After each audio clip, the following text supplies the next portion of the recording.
இந்த உலகத்தில் நம்ம உண்மை நம்புகிற வரைக்கும் எதுவுமே உண்மை இல்லை அப்படின்னு சொன்னால் உங்களால் நம்ப முடியுமா? இந்த உலகத்தில் நம்ம பிறந்ததுலேருந்து இறக்குறது வரைக்கும் நம்மளுக்கு பிடிச்ச சின்ன சின்ன விஷயங்களை செய்கிறதுக்கு கூட ஒரு பேப்பர் தேவை. அந்த பேப்பர் தான் பணம், மணி, கரன்சி, என்ன வேணாலும் சொல்லலாம். அந்த பணத்து மேலே இவ்வளோ நாள் நான் வச்சுருந்த என்னோடய அபிப்பிராயத்தை டோட்டலாக ஒரு புக்கு மாற்றிச்சு. அது என்ன புக்கு, அந்த புக்கு எதை பற்றி சொல்லுது அப்படின்றத வாங்க பேசலாம்.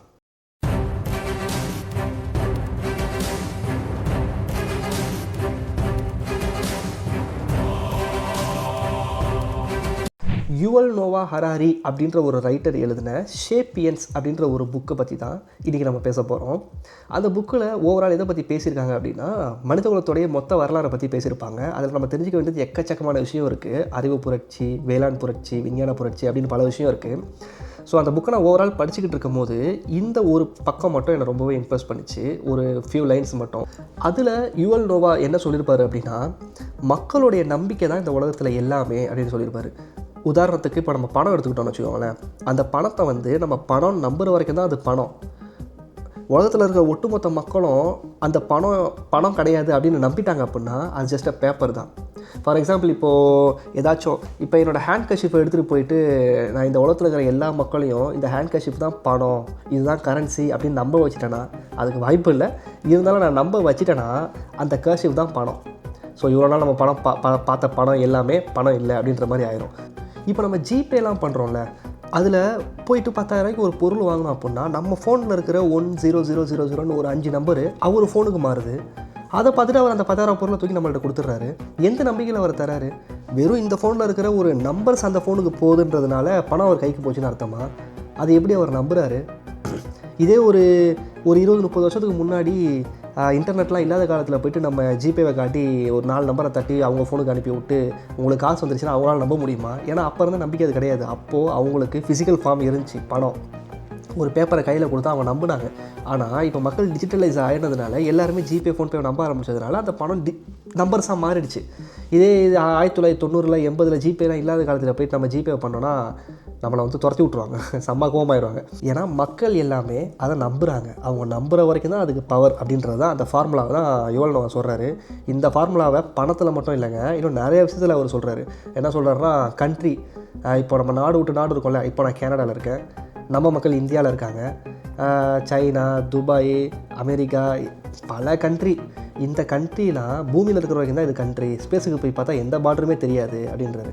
அப்போது மக்கள் எல்லாம் நம்புகிறாங்க, இது கனடா, இது நம்ம நாடு, இங்கே ஒரு பார்ட்ரு, இந்தியா அது அவங்க நாடு, அங்கே ஒரு பார்ட்ரு. மக்கள் எல்லாமே இந்த பார்டர் கண்ட்ரிலாம் கிடையாது, எல்லாமே ஒன்று தான் நம்பிட்டாங்கன்னா எல்லா நாடுமே ஒன்றாயிரும், உலகம் மொத்தமே ஒன்றாயிரும். எந்த பார்டர் எந்த இதுவுமே இருக்காது, யார் எங்கே வேணாலும் போகலான்ற மாதிரி ஆயிரும், ஓவரால் கொலாப்ஸ் ஆயிரும்ன்றாரு. அதில் இன்னொரு சுவாரஸ்யமான விஷயம் வரும். இப்போது 70s 80ஸ்லாம் முடியை வலிச்சு வரனா அழகு. ஏன்னா அப்போ அவங்க அதுதான் அழகுன்னு நம்பினாங்க. இப்போ முடியை தூக்கி விட்டா அழகுன்றாங்க. பொண்ணுங்க மேக்கப் போடாமல் இருந்தால் தான் அழகுன்னு சொல்லி பசங்க நம்புகிறாங்க. மேக்கப் போட்டால் தான் அழகுன்னு சொல்லி பொண்ணுங்க நம்புகிறாங்க. இந்தியாவில் இருக்கிறவங்க வெள்ளையாக இருக்கிறது தான் அழகுன்னு சொல்லி பல க்ரீமை மூஞ்சில் தேய்ச்சி வெள்ளையாகவும் நினைக்கிறாங்க. இங்கே இருக்கிறவங்க பல பேர் டேன் கலர் தான் அழகுன்னு சொல்லி பீச்சில் போய் படுத்து உடம்ப டேன் கலர்லாம் மாற்றுறாங்க. ஒரு 20 வருஷத்துக்கு முன்னாடி பொண்ணுங்கள்லாம் குண்டாக இருந்தால் அசிங்கம்ண்டாங்க, இப்போ சப்பி தான் அழகுன்றாங்க. ஸோ இங்கே எது முடிவு பண்ணுது அப்படின்னா மக்களுடைய நம்பிக்கை தான் முடிவு பண்ணுது. நம்ம என்ன நம்புகிறோம் அதுதான் உண்மை, நம்ம நம்பாதது பொய். இதை தான் யுவல் நோவா ஒரு இடத்துல சொல்லியிருப்பாரு.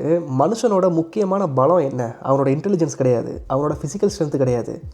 பல லட்சக்கணக்கான மக்களை இதுதான் உண்மை அப்படின்னு சொல்லி அவன் நம்ப வைக்கிற ஒரு எபிலிட்டி இருக்குல்ல, அதுக்காக அவன் சொல்கிற ஸ்டோரி இருக்குல்ல, அதுதான் அவனோட பெரிய சக்தி அப்படின்னு சொல்கிறாங்க. நம்மளுக்கு முன்னாடி நேந்தர்தால்ஸ்னு ஒரு குரூப் இருந்துச்சு, நம்ம ஹோமோ ஷேப்பியன்ஸ். நம்மளுக்கு முன்னாடி நேந்தர்தால்ஸ்னு ஒரு குரூப் இருந்துச்சு. அந்த குரூப்பை நம்ம அழிச்சிட்டு தான் ஷேப்பியன்ஸ் இப்போ நம்ம மிஞ்சி இருக்கோம். ஸோ அந்த குரூப்புக்கு பார்த்திங்கன்னா நேந்தர்தால்ஸ் அப்படின்ற ஒரு குரூப்புக்கு பொய் சொல்லவே தெரியாதான். நம்மளுக்கு முன்னாடி வாழ்ந்த நம்மளோட முன்னோர்கள் அவங்களுக்கு பொய் சொல்லவே தெரியாதான். ஒரு கூட்டத்தில் ஒரு 100 பேர் இருந்தாங்க அப்படின்னா 100 பேர் உண்மையே பேசி அடிச்சுக்கிட்டு செத்துருவாங்களாம். நம்ம ஷேப்பியன்ஸுக்கு மட்டும்தான் பொய் சொல்கிற திறன் இருக்கான். இப்போது ஒரு ஆபத்தான சுச்சுவேஷனில் நம்ம பொய் சொல்லி தப்பிக்கிறோம்ல, அந்த இடத்துல நம்ம உண்மையை சொன்னால் என்ன ஆகும் யோசிச்சு பாருங்கள். மனிதர்கள் தன்னை தற்காத்துக் கொள்வதற்காக ஒரு இடத்தில் சொல்லும் பொய் தான் அவங்கள காப்பாற்றும் அப்படின்னு சொல்லிட்டு இவர் சொல்கிறாரு. நேந்தர்தால்ஸ் அப்படின்னு ஒரு இனம் அழிஞ்சதே பொய் சொல்லாமல் இருக்கிறதுனால தான். அவங்களுக்கு பொய் சொல்ல தெரியாது. இப்போ பார்த்திங்கன்னா, ஃபார் எக்ஸாம்பிள், நான் ஒருத்தரை கொன்றுறேன்னு வச்சுக்கோங்களேன், ஒருத்தரை கொலை பண்ணிடுறேன். போலீஸ்ட்டை தப்பிக்கிறதுக்காக போலீஸ் என்ன சொல்லுவாங்க, நான் அவரை கொல்லலை அப்படின்னு சொல்லி ஃபேக்காக சொல்லி அங்கேருந்து எவிடன்ஸ்லாம் எல்லாமே எஸ்கேப் ஆகிடும்னு வச்சுக்கோங்க சம்ஹவ். நேந்தர்தால்ஸ் என்ன சொல்லுவாங்க, நான் தான் கொண்டுன்னு வாங்கலாம். ஏன்னா அவங்களுக்கு எப்படி பொய் சொல்கிறதுன்னு தெரியாதான். அதனால் ஒரு இனமே அழிஞ்சிருச்சு. நேண்டர்தால்ஸ்ட்ட இல்லாத ஒரு திறன் நம்மள்ட்ட இருக்குது அப்படின்னா பொய் சொல்கிற திறன். அந்த பொய் சொல்கிறத வச்சு தான் சேப்பியன்ஸ் இந்த அளவுக்கு வந்து முன்னேறி சர்வே பண்ணி வந்திருக்கு அப்படின்றது தான் யுவல் நோவா ஒரு நிறைய இடத்துல சொல்கிறாரு. ஸோ பல கோடி மக்களை நம்ப வைக்கிறதுக்கான எபிலிட்டி இருக்குல்ல, அதுதான் வந்து மனுஷனோட மிகப்பெரிய சக்தி அப்படின்னு யுவல் நோவா சொல்கிறாரு. ஃபார் எக்ஸாம்பிள் இப்போ இருக்கிற பிராண்ட்ஸ் எல்லாம் எடுத்துக்கோங்களேன். இப்போ ஷூ பிராண்டு, செருப்பு பிராண்டு, ஏகப்பட்ட பிராண்ட்ஸ் இருக்குது. அவங்களாம் அவங்களோட அட்வர்டைஸ்மெண்ட்டில் அவங்களோட பொருளை வசதி பேச மாட்டாங்க.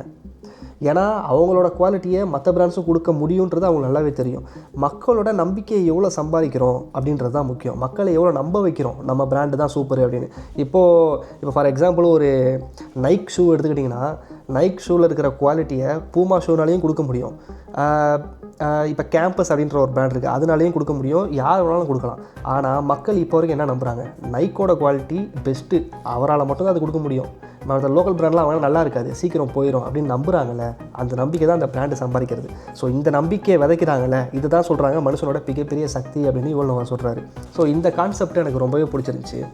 அதுக்கப்புறம் பார்த்திங்கன்னா, பணத்து மேலே நான் வச்சுருந்த பெரிய பெரிய மதிப்புலாம் போயிடுச்சு. பணம் தானே சம்பாரிச்சிக்கலாம், ஆனால் பணம் சம்பாதிக்கிறது ரொம்ப முக்கியம், அது மட்டும் இல்லைன்னு நான் சொல்ல மாட்டேன். ஏன்னா நம்ம வந்து சந்தோஷமாக வாழ்கிறதுக்கு பணம் தேவைனாலும் மரியாதையோடு வாழ்கிறதுக்கு இந்த உலகத்தில் பணம் தேவை. ஸோ அதை சம்பாதிக்கிறது ரொம்ப முக்கியம்.